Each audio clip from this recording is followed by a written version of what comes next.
Motivation is the sweetest lie you've ever believed. It keeps you waiting instead of moving.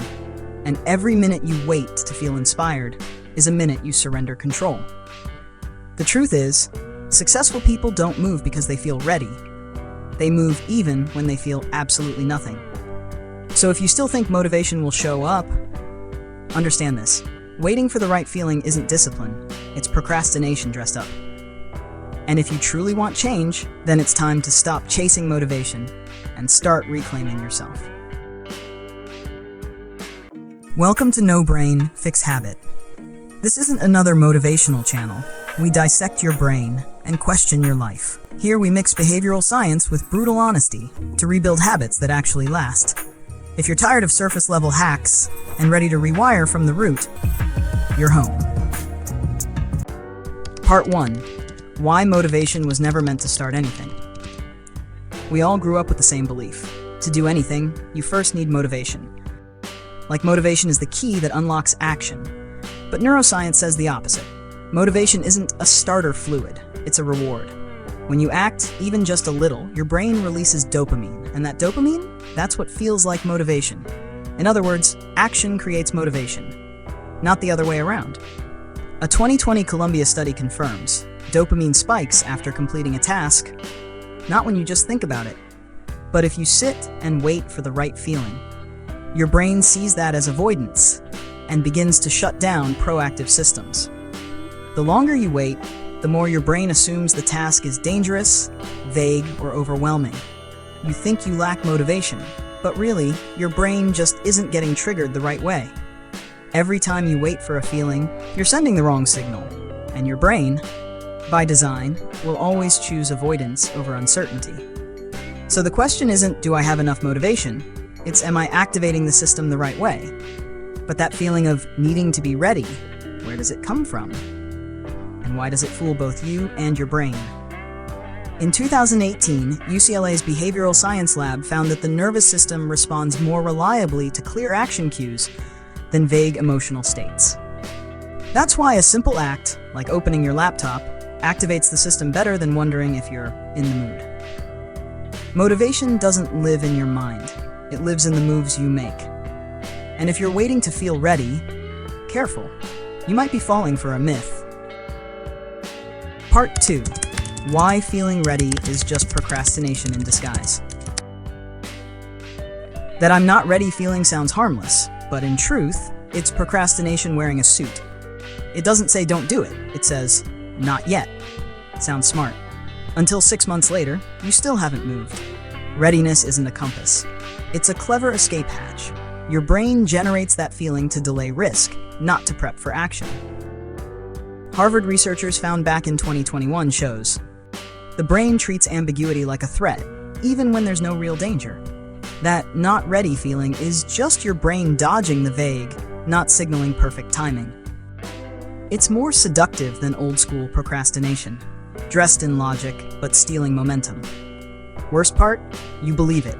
You think you're waiting wisely. Meanwhile, others, just as unsure, start anyway, and they pass you. A 2022 Stanford study shows action creates readiness, not the other way around. The longer you wait, the more your emotions convince you, still not the time. Procrastination dressed as preparation, that's the trap. Remember, readiness isn't a requirement. It's a side effect. You only feel ready after you begin. Starting before you're ready, it's retraining how your brain evaluates fear.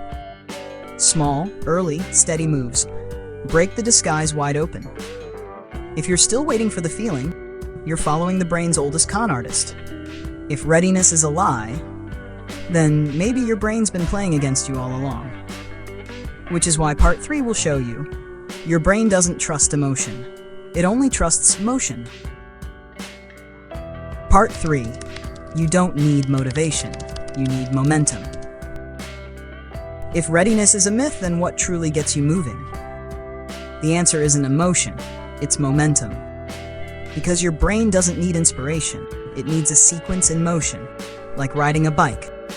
The first push is hard, but once it rolls, you just glide. Momentum is the real fuel. Motivation comes and goes. Momentum pulls you forward. even when you're unsure. The problem? People wait for feelings to start. But the brain just needs a first move. One folded shirt, one note jotted down, 1 minute clearing your desk. Those tiny acts aren't meaningless. They're the track being laid.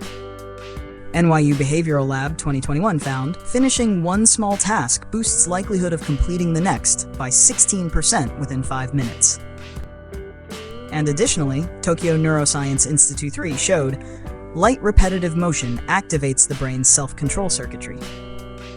Your brain doesn't ask, "Do I want to do this?" It checks, "Are we already in motion?" If movement's happening, the brain locks into maintenance, no emotion required. That's why some people start with one tiny task and end up completing the whole list. Momentum is your nervous system's slide. You don't pull, you glide. But if you don't build it on purpose, your brain defaults to old momentum. Delay, avoidance. Caltech Neuroscience Lab. The brain tends to preserve existing momentum, even when it's dragging you the wrong way. So you need one small act with a clear finish line. That creates positive inertia and helps your brain shift gears. One more time, you don't need inspiration. You just need enough motion to start the wheel. But here's the catch. If you don't steer the momentum, it will steer you. That's why you don't just need motion. You need to take back the driver's seat. And that's why Part 4 will show you how to break the reflex and take back the driver's seat. Part 4, break the reflex. Reclaim the driver's seat. Don't be fooled. Procrastination isn't a choice, it's a reflex. A reflex your brain rehearsed every time you avoided something. The more it loops, the more it becomes default. Like turning left at a familiar corner, even when you meant to go right. The problem? Your brain picks easy, not right. So to steer again, you need to interrupt that loop. And interrupt doesn't mean a big win. It means a small pause, a deep breath, a stand-up, a glance straight at the task. UC San Diego Brain Lab 2020, a 10-second pause can calm the brain's threat response, making action possible again. Because your brain can't handle big leaps, but it responds to microsignals. Each tiny signal tells your brain, "I'm awake now." And once you're awake, you reclaim the power to choose. MIT Mind and Behavior Group. Conscious awareness shows up 0.35 seconds before action, enough to intervene. So you don't need to fight your brain, you just need to slip in at the right moment. One tap, one blink, one whisper, "I choose to act." Each moment like that is how you reprogram yourself. From reflex to intention, from victim to driver. And here's the beauty. Every time you do it, next time gets easier. So if you're waiting for the right moment, build it. Brick by brick. You've reclaimed the wheel. Now what if your brain had no choice but to drive forward? Because the next part shows you how to make action unmissable. Part 5. Make it unmissable. How to leave no choice but action. You've reclaimed the wheel. Now it's time to design the road. Because action won't happen unless you leave it no escape.